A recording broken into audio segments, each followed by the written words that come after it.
A Fatiga ki dai mai babban suna. Kin ci amanar iyayenmu wallahi. Da ɗaukakan nan da nake da ita.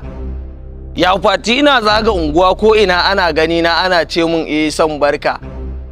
Amma Fati ki rasa me zaki jawo mana sai abun kunya. Ki rasa ma wa zaki kula sai gurgu.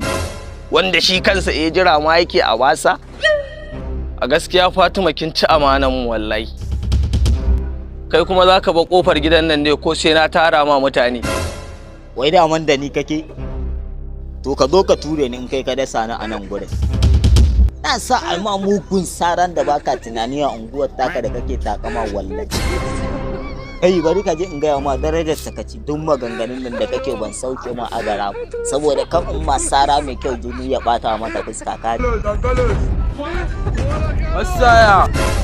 Ya kai da gayan nan. Wallahi sare mai kai ne na shanye jinin. Ki kuma kan fa. Wallahi shi ne mota ta taka shi. Aiki yayi kyau.